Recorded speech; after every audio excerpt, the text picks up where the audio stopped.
new stadiums, hospitals, and houses. I think it's safe to say that for the first time in 5 to 6 years, construction activity is on the rise. The demand for skilled craftsmen is going up also. In Georgia, we believe that there'll be 20 to 30,000 jobs created in the construction industry this year. An industry that's critical to our overall economy. Construction workers represent about 10% of all workers. Every trade is hiring. And there's an affordable path to those great careers. Our apprenticeship school is tuition-free. And if that doesn't attract somebody to school, I don't know what would. From solar energy to batter up, the opportunities are endless. I love flicking a switch and lighting up the world. Meet the men and women building Georgia's future.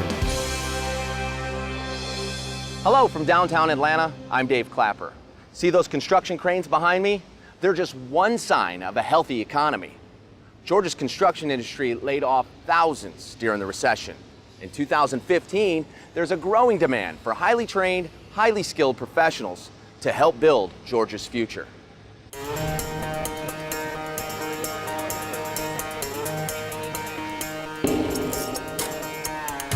The Atlanta Falcons will have a new home beginning in 2017. Every day, you see another beam go up, another pipe laid down. Plumbers, pipe fitters, electricians, sheet metal workers, iron workers, all the crafts are involved in this project here, and you are talking about over 1,000 craftsmen on this one project for a couple of years. Gino Kelly is business manager for the International Brotherhood of Electrical Workers, Local 613. Their electricians are working side by side with many other trades on this job site. This particular project here has kind of got slow started because of the shortage of cement finishers and iron workers. The Falcon Stadium is not the only big project that requires skilled craftsmen. Take a look at the future SunTrust Park. The Atlanta Braves will throw out the first pitch in 2 years. The construction phase is expected to support more than 5,200 jobs and generate $235 million in revenue. That's before a single player takes the field. A Georgia State University study estimates the Falcons project will boost Atlanta's gross domestic product $155 million and generate almost $72 million in personal income. The hope is future Super Bowls, college football championships, and World Cup matches will bring even bigger paydays. 2 projects potentially worth billions.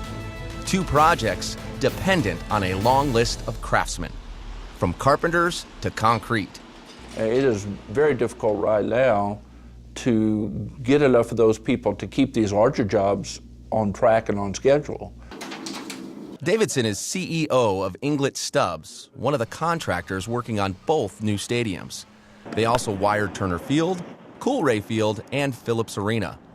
Davidson says Metro Atlanta's construction recovery is finally underway. Things are better. You can look around, you can see all the construction cranes, the stuff that's going on. We're in a lot better shape now than we were. In 2007, Metro Atlanta's construction industry saw the first signs of trouble.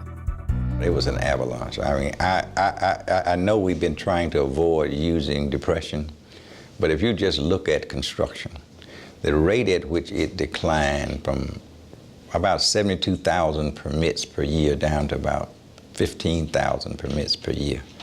And I took a look at some of the counties in the metro area, and it was just devastating. I had not looked at them for a while, but once I looked at them, and I used to follow them for years, that I had never seen anything like that. So we just barely escaped what I would consider a depression. Now we're coming back now.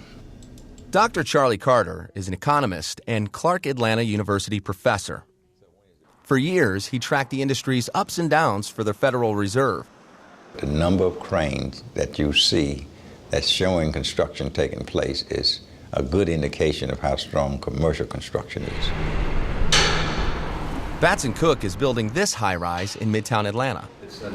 CEO Randy Hall says the rebound is long overdue. In 2008, work began to slow down. In 2009, we knew we had a problem. We knew the construction activity was coming and grinding to a halt. Our industry laid off over 50% of the workforce during that time frame. 50%. Many of those professionals had to find work in other fields. They took their expertise away from construction. Most are not coming back. Well, it takes a toll on the construction industry as a whole. The sad news is that for every 4 that are leaving the industry, only 1 is returning to the industry. So we know that that's going to impact our ability to perform quality work and to perform on time. Hall's company needs quality craftsmen to build hospitals, hotels, and high-rises. And they're not alone. In Georgia, we believe that there'll be 20,000 to 30,000 jobs created in the construction industry this year, and we think that trend will continue for the next 3 years. We believe in Metro Atlanta there'll be 10,000 jobs created in the construction industry, and we think that trend will go on for the next 3 years as well. So we're looking for those skilled workers to perform our work. Right now, the challenge is really across the board in every trade. A challenge that's twofold. The trades need a bigger pool of qualified candidates, and they have to replace their most experienced veterans. The specialty trades today are in a unique position given the fact that the economy is ramping up, and then given the retirement of the baby boomer generation, we see an upswing in the demand for skilled labor. This labor is not something that can be instantaneously recovered. It's going to take some time for training and development, recruitment, all aspects of every trade. This is a great opportunity for people coming back into the industry. David Long is Regional Vice President of the National Electrical Contractors Association. This is a great time to come into the construction industry, and especially in Atlanta, the construction industry is really on the uprise with the stadiums, the hospitals, data centers. The Atlanta market is absolutely ripe for candidates to come into the industry trades and really develop themselves into a very productive, profitable, educated employee of many companies. There's some 50 paths in the electrical trade alone that an individual can take. Every path requires training, and apprenticeship is one option. Registered apprenticeships provide classroom instruction and on-the-job learning. You'll earn while you learn. This is a really, really sweetheart deal for an individual to come and earn a living, learn a trade, learn a skill set, develop themselves not only into a craftsman, but also develop themselves into a management type person, even executive. Montana Busch is a college graduate, journeyman wireman, and president of his own solar energy company. The IBEW apprenticeship program was a natural and perfect direction to go to learn the electrical side of doing solar energy. There we go. Busch says he grew up with an interest in technology and how things work. He wanted a career devoted to the environment. His apprenticeship provided the experience he needed.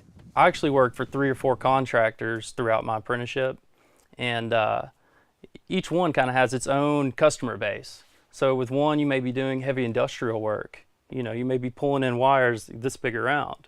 You may be in a large factory. You see all kinds of different processes. You know, a lot of people think that kind of thing's interesting. I know I did.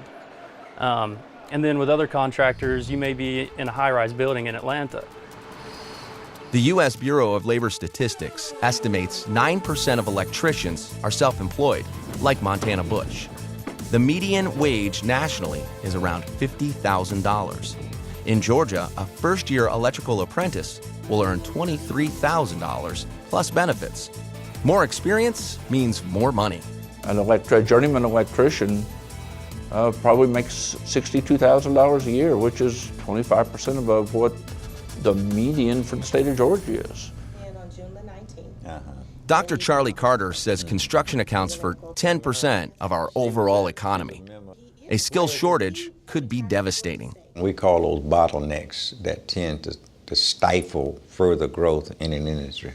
If they're unable to find adequate employees with the skill base that they need, then that prevents the kind of construction from taking place as they plan. And usually you'll see a response in terms of higher wages. And if it comes to the point where some commercial projects has to bid workers away from other projects, then in order for those projects to retain their workers, the wages have to begin to rise. And that makes it less viable in terms of contracts, whether or not a project is worth it or not. CEOs like Randy Hall are concerned. It all comes down to simple math. If the supply of workforce doesn't meet the demand of the work, then you naturally will see an increase in wages. An increase in wages will lead to an increase in project costs. And in some form, there's no doubt that those increase in costs will be transferred on to the consumer, and that's you and me. Meet the men and women building Georgia's future. Once I started in construction, I saw the checks, and that made it even more desirable. How her childhood curiosity turned into a lucrative career, and where she got the training. Next. Building Georgia's Future, presented by International Brotherhood of Electrical Workers, Local 613. The time is now. I'm Gino Kelly, Business Manager for the International Brotherhood of Electrical Workers, Local 613. The IBEW offered me an opportunity to play a role in something bigger than myself. The IBEW doesn't teach only the electrical trade, we teach responsibility, and that's what counts. The IBEW improved my life, the life of my family, and my community. Our IBEW contractors have us working on the highest profile and most important projects in the state of Georgia. The time is now to join IBEW. Take a look at our installers, the backbone of our company here at Taylor Construction, the safe, smart choice since 1969. A+ rating with the BBB, full-time service department. We're going to put great windows in your home, beautiful windows. If we don't have the color, we'll make it for you. And now listen to Maggie. I absolutely love the windows. They're easy to clean. They slide up and down. This spring, we really enjoy them, being able to have the windows open and the fresh air in the house. And see how easy they tilt in? You're going to love this feature, 1-800-924-7852. And we block the ultraviolet rays. Your carpet and furniture is not going to fade. Call in today to take advantage of special savings from Taylor Construction. How about new windows in your home here in Atlanta and throughout North Georgia, $99 down and $99 a month. You can't beat this and get a better window in your home for the price. Dinner for two with your estimate. New windows from Taylor Construction, $99 down, $99 a month, 1-800-924-7852. Taylor Construction, the safe, smart choice since 1969. My name's Keith Carper. I've been a member of the local for 20 years, and I am IBEW. My name's Tyler Carver. Dean Giles. My name is Eric Dixon. I'm a fifth-year apprentice. I've been a member for 15 years. I've been a member for 28 years. I'm a fourth-year apprentice, and I am IBEW. And I am. I am. And I am IBEW. I am a first-year apprentice, and I am IBEW. The time is now to join IBEW. The time is now. Welcome back to Building Georgia's Future. Here's Dave Clapper. Here in Georgia, there are thousands of skilled craftsmen working on projects like the new Falcon Stadium, from placing the largest slab to providing power through wires the size of a pin. This is the kind of construction that requires intense training. I love flicking a switch and lighting up the world. April Rose may not look like your typical journeyman wireman, but she's got the skills to complete any electrical job, big or small. I actually look forward to doing the data closets in here. That's going to be a good service loop there. I enjoy doing the big projects because I can see down the line, I can show my children and my grandchildren, hey, I did that building over there. And it's just amazing to just walk by and see my end result that I had hands on. I love it. I love it. And my kids like, wow, my mom is really something. And it makes me feel good that I can physically show what my work is instead of doing a regular 9 to 5. April Rose is a union electrician who just wrapped up a 5-year apprenticeship at the Atlanta Electrical Training Center. She works for Inglet & Stubbs and is part of the team providing power and data to a high-tech lab on a local college campus. According to the U.S. Department of Labor, there are currently 400,000 apprentices in 1,000 professions. 150,000 employers and labor organizations participate in registered apprenticeships. The International Brotherhood of Electrical Workers, Local 613, is one of them. Our program is a 5-year program. It takes an apprentice 5 years to complete. He has to complete 800 hours classroom and 8,000 hours on the job training before he gets his journeyman wireman certificate. Put your wire in the little hole, see, watch what I'm gonna do. Those trainees begin earning a paycheck and benefits before they earn that certificate. Our electricians make outstanding money. The apprenticeship program, we pay them to go to work and we send them to school tuition free. At the end of 5 years, if a kid is smart enough to come in here at age 18, he or she will be a 23-year-old making about $58,000, $59,000 a year, and that is as competitive as the highest paying 4-year degrees. We hire electrical engineers out of Georgia Tech, Southern Polytech. We hire construction management folks out of Georgia Tech, Southern Polytech, and those folks make some pretty good money, but our electricians make as much money as they do. The difference is they didn't pay any money for tuition, and they got paid money while they're in our program learning. That's right, free tuition and paid training. And consider this, the federal government says the average graduate of a registered apprenticeship will earn $300,000 more over a lifetime. Ladarian Harris tried the college route, but decided this was a better option for his family. Because I've been able to learn and train under people that's professionals and teach me how to work this trade. And also, instead of going to college and getting student loans, I was able to get paid while I learned.